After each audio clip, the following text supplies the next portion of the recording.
nuevamente y bueno, pues vengo a hablaros un poquito de lo que es la educación para la salud. La educación para la salud en enfermería y en atención primaria o comunitaria es muy importante porque es una de las formas de abarcar y llegar a mucha gente, sobre todo para mejorar la promoción, la prevención. También se puede tratar las enfermedades, pero suele ser más enfocado a los otros temas, porque suelen ser lo que nos piden. Eso lo veremos más adelante. La definición, pues como la vemos aquí, la intención de la definición es que es una educación, es el pilar de esto. Educación para la salud, es educar, es formar al paciente tanto en habilidades como en conocimientos para que sea gestor y se involucre en su propio cuidado y sepa autocuidarse, o a la familia en el caso de que esta persona no pueda, ¿vale? Por eso hay que empoderar a esas personas, tanto a la familia como al paciente como tal. Aquí lo que vamos a hacer es promover hábitos de vida saludables, prevenir enfermedades, mejorar la calidad de vida y sobre todo actuamos en mejorar las comunidades o el individuo. La educación para la salud se puede hacer en esos dos aspectos, tanto en el individuo solo, en la consulta, o el individuo como comunidad, donde puede ser su familia, un grupo más amplio, un colegio, una asociación, ¿vale? Pero la cuestión es que hagamos promoción y prevención de la salud, salvo que haya un problema, que entonces se harían las tres cosas: promovemos, prevenimos y actuamos como tal.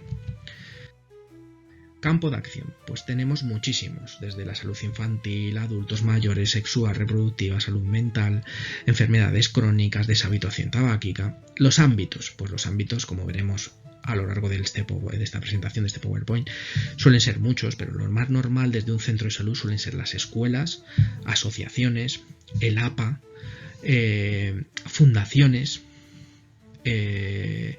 Puedes tener algún que venga de un organismo más superior y vayas a algún congreso a dar una charla a profesionales, que también se puede hacer.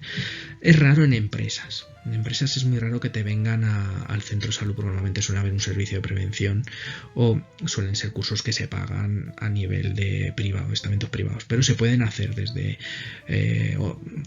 sobre todo sería a nivel de, por ejemplo, de RCP, son las que yo conozco, o de mejora postural, sobre todo de cargas o alguna cosa de urgencias si trabajan con pesos pesados o con cortes y cositas así, pero normalmente suele ser una empresa privada la que lo hace.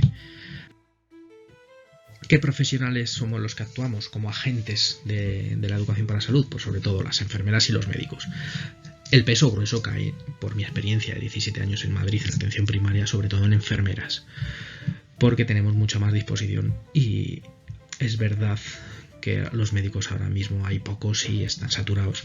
Enfermeras también sigue habiendo un déficit muy grande, muy muy grande, pero es verdad que podemos permitirnos hacer una educación para la salud. Es verdad que es muy difícil, cada vez hay menos tiempo y cada vez se está haciendo menos en los centros de salud, por desgracia. Hay más trabajadores, los psicólogos, los trabajadores sociales cada vez hacen más cositas, los fisios también se están poniendo mucho las pilas en todo esto, sobre todo en cosas de por ejemplo, de gestión de movimientos, de cargas de pesos, suelo pélvico, por ejemplo, y trabajo cardiovascular también.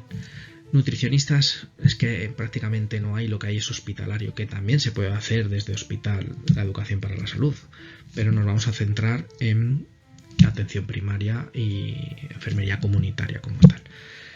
¿Desde dónde nos pueden mandar esos proyectos de educación? Pues nos lo pueden mandar de instituciones oficiales, superiores o paralelas a nosotros, por ejemplo la misma Consejería de Sanidad o el Ministerio de Sanidad, o desde el centro de salud. No lo puede pedir un cole privado, no lo puede pedir un cole público, no lo puede pedir una asociación o una fundación, ¿vale? Entonces tenemos un ámbito muy grande para trabajar, muy grande. ¿Qué es lo que se suele hacer? Decálogo de intenciones, que se llama, que es lo que tiene que cumplirse para que la charla más o menos salga bien. La charla, la educación, el proyecto, las actividades, todo, porque como veremos luego más adelante hay muchísimas cosas. Primero, un momento que sea lugar y momento adecuados. Tiene que haber una infraestructura, tiene que haber una intención de cambio de la gente que venga. Hay que planificar mucho las acciones y los cambios que se pretenden. Tiene que ser siempre con refuerzo positivo, intentar no dejando dudas, o si se dejan dudas, cogiéndolos un email o cogiendo alguna forma de comunicarse para poder llegarles la información de esa duda. Intentamos cambiar unas conductas clave, tanto buenas como malas. O sea, hay que cambiar y mejorar las buenas y hay que cambiar y mejorar las malas también.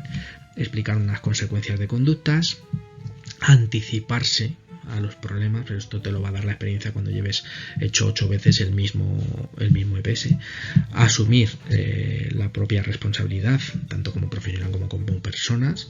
Implicar a las personas, o sea, no es llegar y dar la charla, tienen que hacer por y para y mejorar e intentar que las personas participen. Cuando participan y se integran, es verdad que funciona mucho mejor como grupo.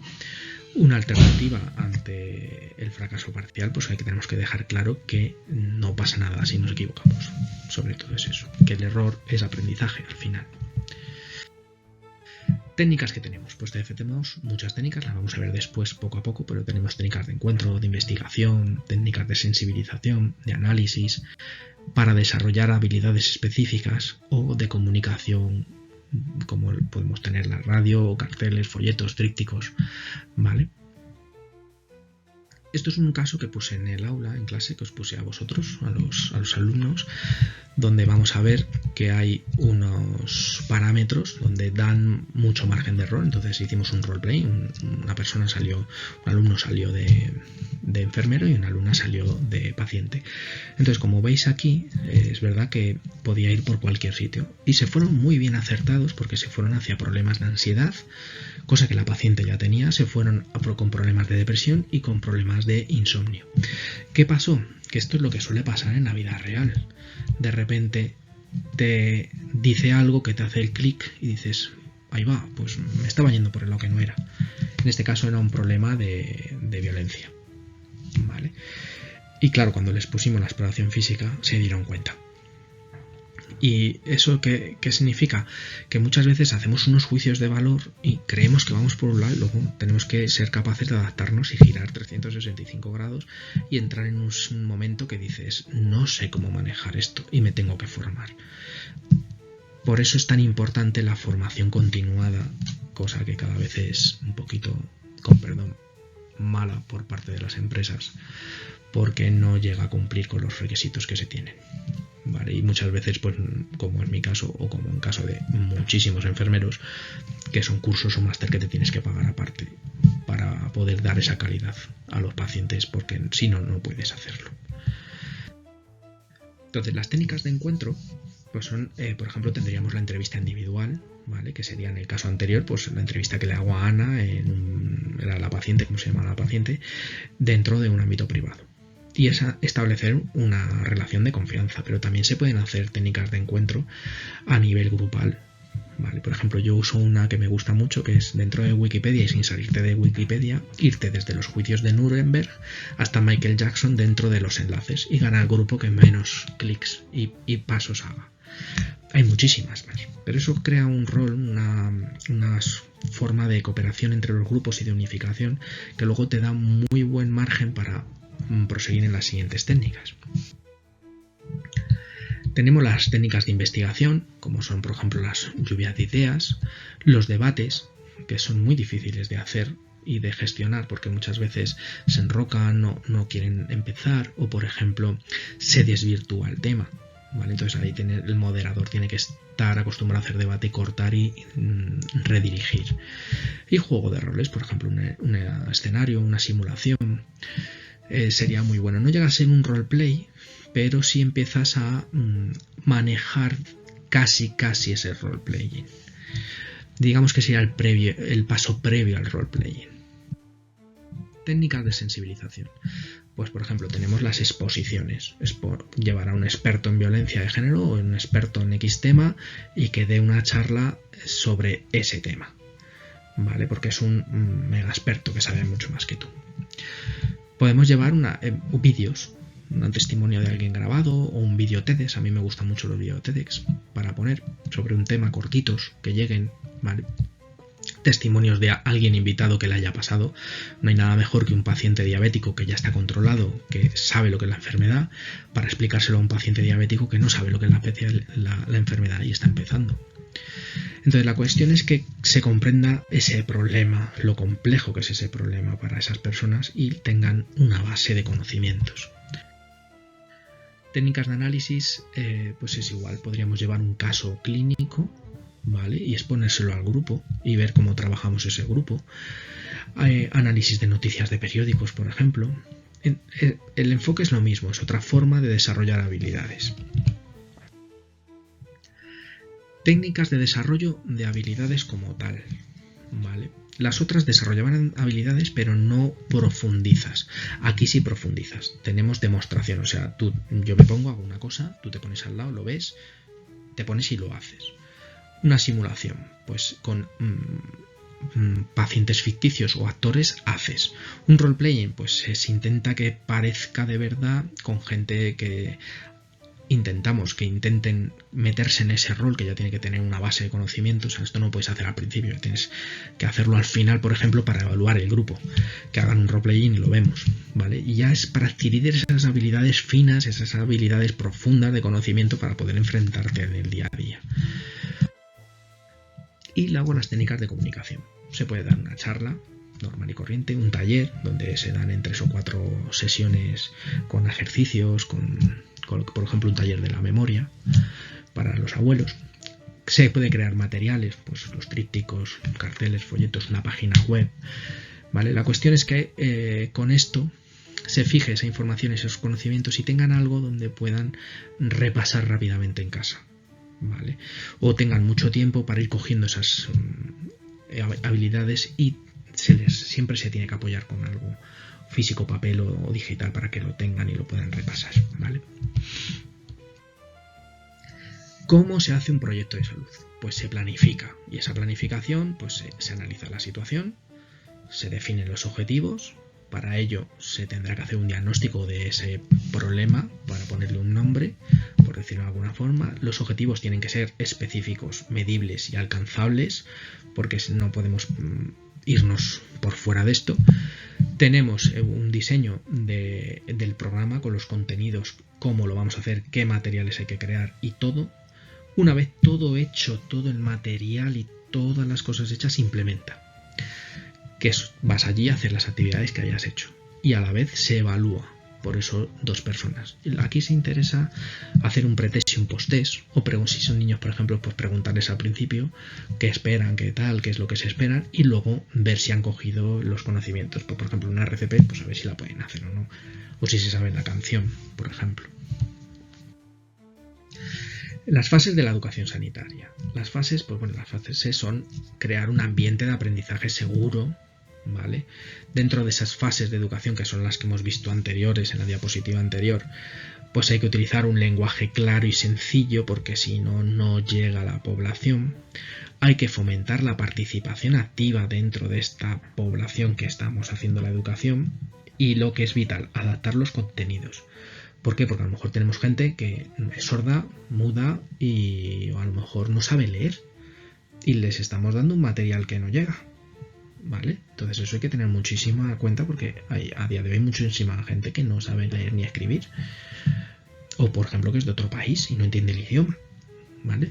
Y utilizar técnicas y métodos científicos. No podemos usar solo una cosa, se deben de usar varias cosas a lo largo de las sesiones, porque si no es repetitivo y al final no sirve, ¿vale? Donde está la variación está la gracia, por decirlo de alguna forma, y el aprendizaje, porque a una persona le puede servir una cosa y a otra persona le puede servir otra. Es muy importante que antes de hacerlo tengamos un asesoramiento individualizado. ¿Esto qué significa? Que a lo mejor entre nosotros como especialistas nos tenemos que poner y ver si realmente estamos capacitados o no para hacerlo. Y una vez que nos formemos, tenemos ese asesoramiento y lo hacemos. Intentamos que siempre haya una persona que nos asesore, que sepa hacer una EPS, que ya la haya hecho en otras ocasiones o que sea diferente. El desarrollo de materiales educativos pues es igual. Hay que adaptarlos y es importante que se desarrollen por gente que ya haya trabajado al menos una persona en el equipo, ¿vale? Se puede pedir siempre ayuda a cualquier trabajador si no hay nadie, pero siempre va a haber alguien que haya hecho una charla, o si no te vas a otro centro de salud y le preguntas al responsable de DPS. Siempre hay un responsable de DPS en los centros de salud, ¿vale? Se imparten los talleres y las charlas, se coordinan los programas, o sea, podemos ir y dar una charla a tercero de la ESO, a cuarto de la ESO y a primero de bachillerato. ¿Que las charlas van a ser iguales? No, porque son niños con diferentes edades y con diferentes necesidades, pero sí se puede tratar el mismo tema. Entonces es importante coordinarnos entre el equipo y saber si va un equipo que nos repita la charla, o que si hemos ido a un colegio, que el siguiente equipo que vaya, que a lo mejor es diferente, aunque demos la misma charla, nos repita en el mismo colegio. Hay que tener una coordinación, o por ejemplo que los profesionales cuando hablen no se solapen los conocimientos. O sea, un profesional explica una cosa, el siguiente profesional explica otra, o refuerza la primera, pero nunca se solapa. Y lo que os acabo de explicar, los profesionales tenemos que estar formándonos siempre. Es una de las cosas que esta profesión nunca paramos de formarnos. Es a veces muy agobiante y muy difícil porque vale mucho dinero, pero es verdad que o hacemos eso o no podemos dar unos cuidados de calidad.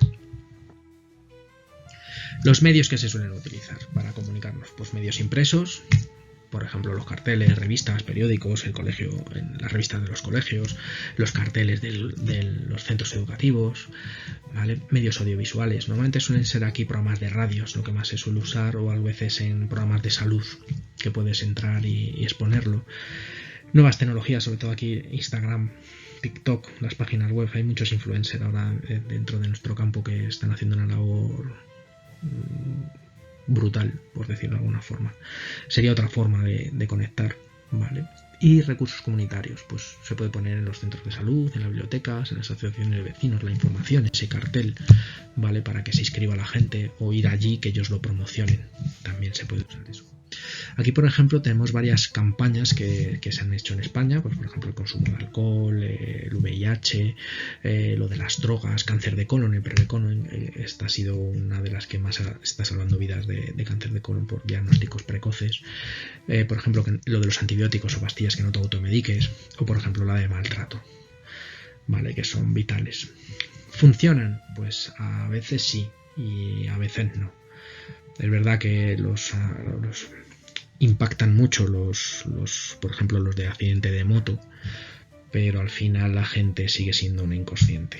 Alguno habrá que le sensibilice, sí, pero por desgracia no creo que sea una de las mejores formas. Yo creo que la mejor forma de sensibilizar a las personas es desde el colegio, desde pequeñitos, para que lo integren y se trabaje desde el principio hasta el final. O sea, no puedes hacerlo solo en una edad, tienes que hacerlo en todos los años, en todas las edades, para que eso se fije, y trabajarlo luego a lo largo del año, no se queda en una charla. Entonces, por eso es muy difícil que las campañas estas funcionen, desde mi punto de vista, que no soy un experto en esto, evidentemente. Las fases de educación sanitaria, desde nuestra profesión o desde cualquier otra profesión, pues tenemos que tener una creación de un ambiente, como hemos dicho, muy bueno, de empatía, de confianza, adaptada a las personas. Una vez tenemos ese ambiente, hay que transmitir esa información. ¿Cómo la transmitimos? Pues de forma activa. Evidentemente se necesitan unas habilidades que hay que desarrollar, con un lenguaje claro y conciso, enfocado y adaptado a la población. Eso sí que es importante, como ya hemos visto muchas veces. Me voy a repetir mucho en estas diapositivas, pero es que es lo importante, que se tiene que quedar grabado. El seguimiento y la evaluación, como hemos dicho, es importantísimo. Pretest, posttest, charlas, entrevistas, una persona que te esté evaluando al que da la charla. Y sobre todo, pues que si es a nivel comunitario, pues habrá que preparar actividades comunitarias, y si es una persona individual, pues las técnicas van a ser individuales.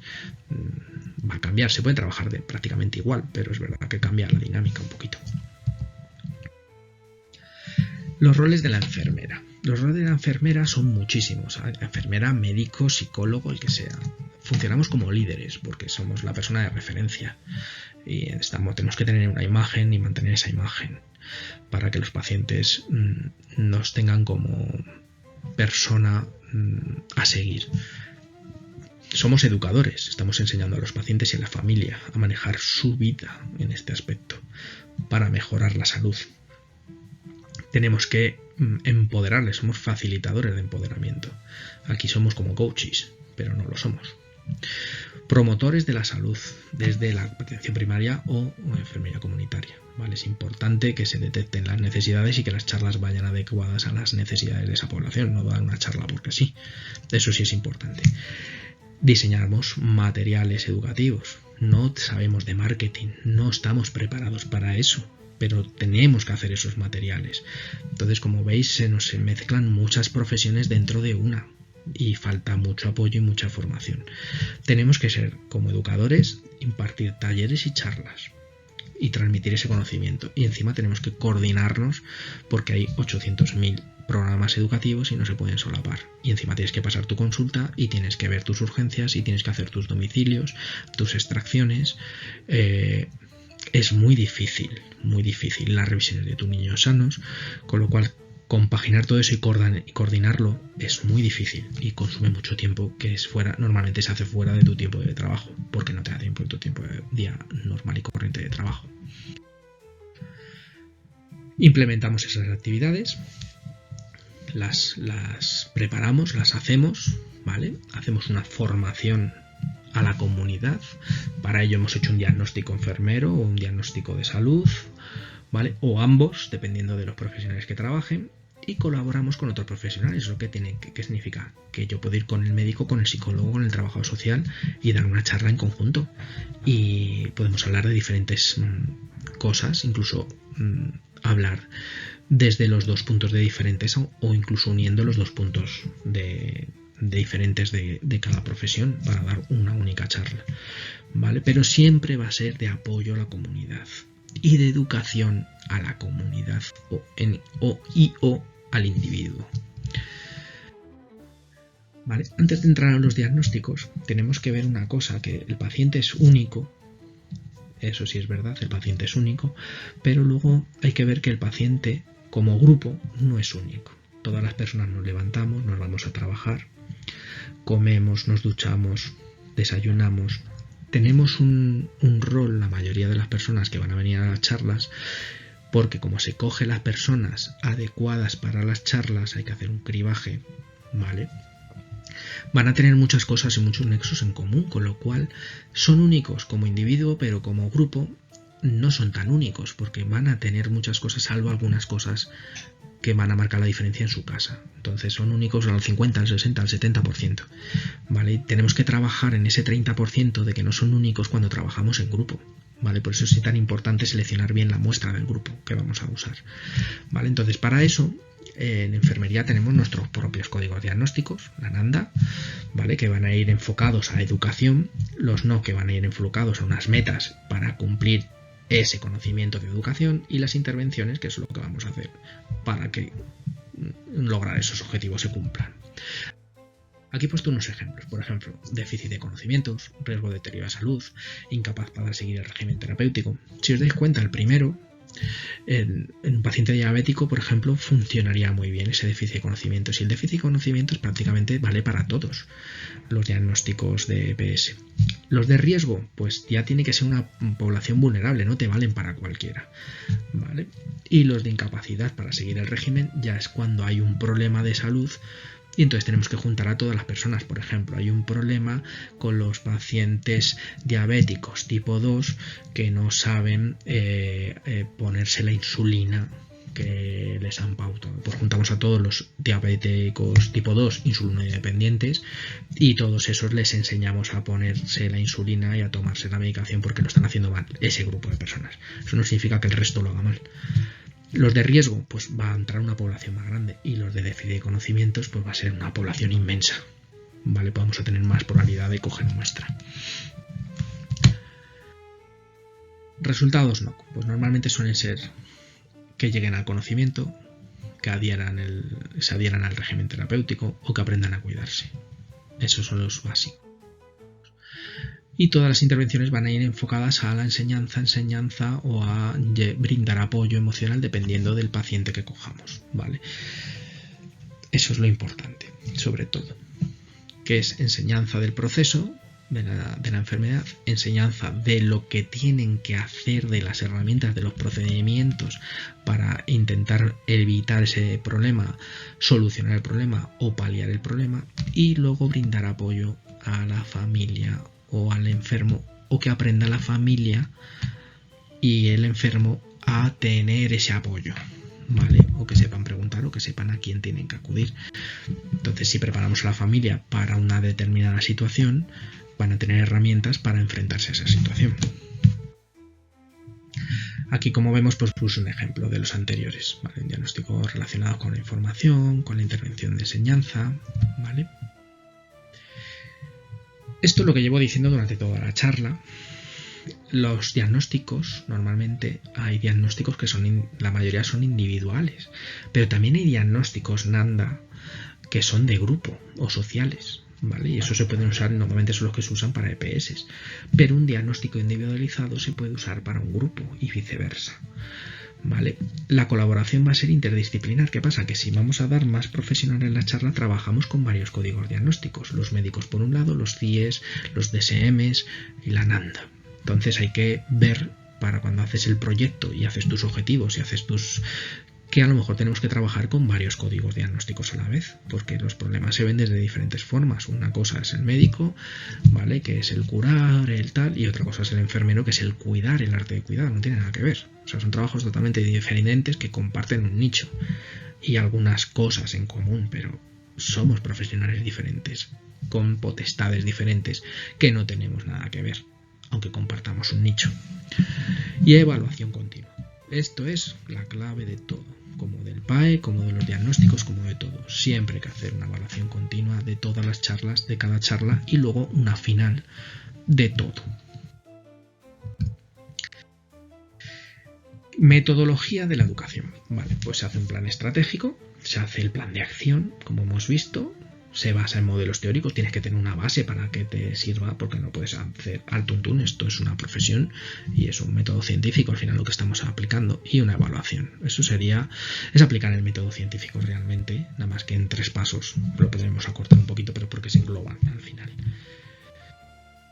Vale. Los escenarios, como hemos explicado antes, escolares suelen ser la mayoría, te pueden llamar ellos o puedes ofertarte tú. Laboral, yo he hecho muy poquitos RCP, como mucho, y yo no he visto prácticamente ninguno, pero sí se pueden hacer de ergonomía o tal. Normalmente te suelen llamar ellos, o por ejemplo si trabajas en un centro de salud que hay muchas empresas y ves que hay muchos accidentes o ves que hay muchos cortes, pues puedes proponerles tú el ir ahí. Vale, pero es muy raro que se haga uno laboral.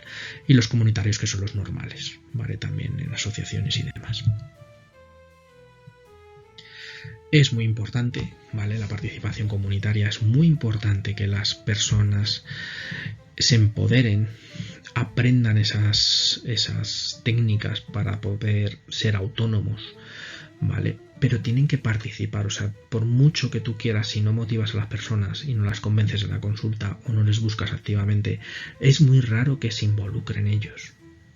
Yo en el centro donde he estado, que estuve 10 años, casi 11 años en ese centro de salud, solo nos propusieron una vez 2 charlas. Y fue porque había un problemón de acoso escolar. Y la última, que yo ya me fui de ese centro, de anorexias y TCAs, ¿vale? Entonces, a no ser que pase una cosa muy gorda, normalmente propones tú por lo que ves en la consulta y tienes que captarlos, con lo cual es verdad que la participación hay que motivarles mucho y hacer una captación activa de esas personas. Esto es la redundancia, es muy importante al final, la clave de la educación para la salud, para los jóvenes sobre todo. Cuanto más jóvenes, mejor proyección para modificarlos, a no ser que haya un problema muy gordo en determinada población. Lo normal es que los mejores resultados sean en niños y de ahí para más mayores en crecimiento, ¿vale? Siempre que vaya enfocado a resolución de problemas y de forma crítica. ¿Qué quiere significar esto? Que tienes que enseñarles a que piensen y lo entiendan lo que están haciendo, no es por ser solamente como un robot que copia, ¿vale? Es cuando se van a tener esas habilidades, ¿vale? Y que tiene que estar enfocado siempre a intercultural, porque puedes tener gente de muchísimos sitios y todo el mundo lo tiene que entender. Los retos. Pues los retos hoy en día de las EPS, aparte de la obesidad infantil, sedentarismo, sexuales, hay mucho, enfermedad mental, duelo, son ingentes. O sea, hay muchísima capacidad para poder dar charlas y muy difíciles. Por ejemplo, los de cambio de sexo, gente que tenga problemas de alcoholismo, dejar de fumar o drogas, suelen ser bastante complicadas y ahí sí que se necesitan varios profesionales de diferentes gremios, no puedes solo darlo, no es recomendable que lo dé un gremio solo, ¿vale? La formación, pues al final tenemos que formar esas personas y para formar a esas personas nos tenemos que formar nosotros primero y para eso tenemos que investigar, no hay otra. La investigación es básica. En primaria se hace poca investigación, se hace mucho más en hospitales y eso quizás es lo que mejore el avance. Y es verdad que en primaria es que no te da tiempo a hacer todo, es imposible. Y sí hace falta investigar. No se promociona tampoco mucho la investigación, salvo 4 cosas que interesan o a nivel político o a nivel de gestión para cumplir. Es verdad que a nivel de investigación deja un poquito que desear desde mi punto de vista, ¿eh? Eso sí lo dejo claro. Conclusiones.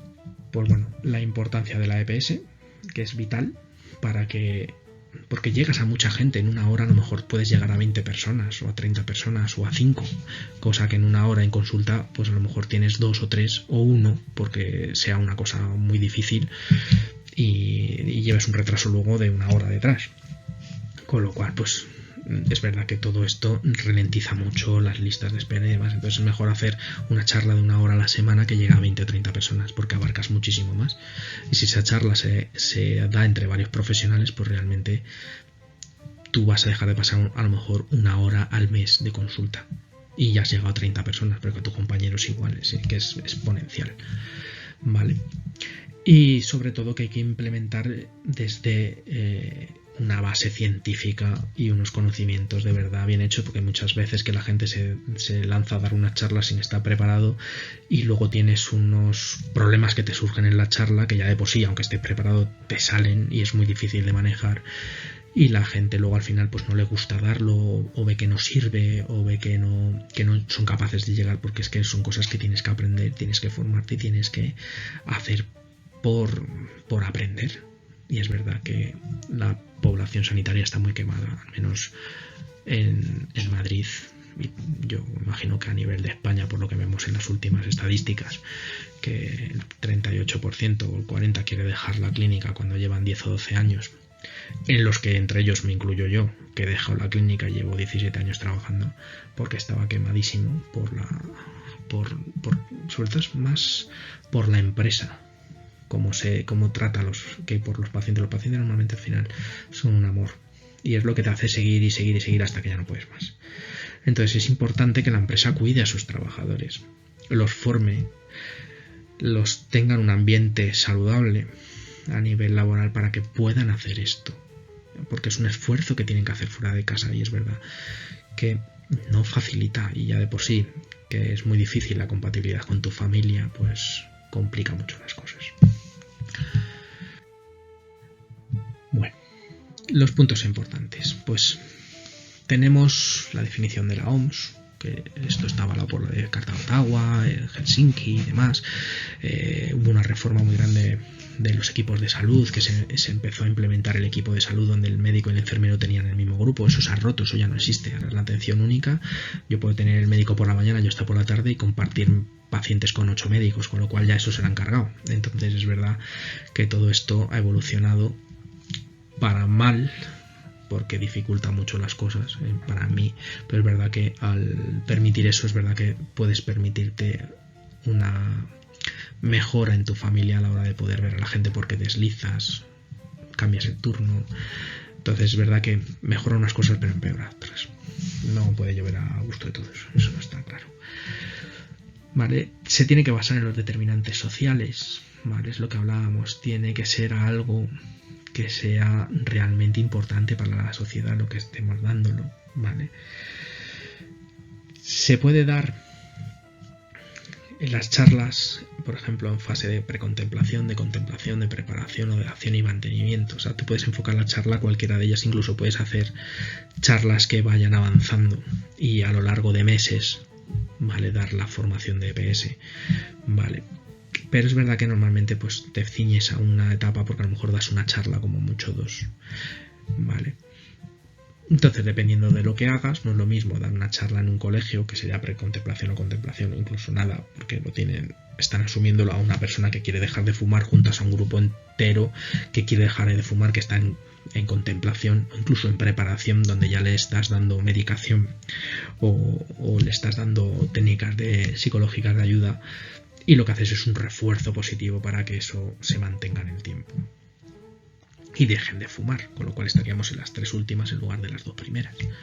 Entonces, como veis, se puede trabajar en cualquier ámbito del momento físico, temporal y mental del paciente. Siempre es una herramienta clave para la promoción y la prevención, ¿vale? Es de las herramientas más poderosas que se pueden usar y de las que se usa muy poquito, por desgracia, por el tiempo que conlleva. Gusta mucho, normalmente gusta mucho. A mí me encantaba hacer educación para la salud en el centro de salud donde trabajaba y disfrutaba muchísimo porque es verdad que me hacía mantenerme actualizado. Y luego esa interacción con las personas fuera de la consulta, donde no tienes una mesa en medio, que puedes hacerlo muy cercano, es muy bonito, la verdad es que es muy bonito. Y la importancia de la participación comunitaria. Al final, las personas son las que te van a preguntar, van a ver esas necesidades, se van a implicar en ese arte de cuidarse, con lo cual ves que son cada vez más autónomos y eso siempre gusta, porque al final, como los niños pequeños que ves que van evolucionando, pues es igual, te sientes en ese aspecto muy realizado, muy realizado. Resumen del tema, de todo lo que hemos hablado, pues sobre todo lo importante, el concepto de salud y los determinantes sociales que son, la educación para la salud, que es un proceso, ¿vale?, de educación para que la gente se empodere y mejore su salud, ¿vale?, y la promoción, que son acciones sociales, políticas, sobre todo, públicas o privadas, porque pueden ser también a partir de fundaciones o demás, que crean esos entornos para que cojan y cambien esos estilos de vida, ¿vale? Entonces tenemos la prevención, la promoción y la educación. Eso sería sobre todo los 3 ámbitos de actuación de la educación para la salud, salvo que cojamos un grupo específico con una patología específica que ya está instaurada y que intentemos solucionar esa patología, ¿vale? Bueno, pues espero que os haya gustado y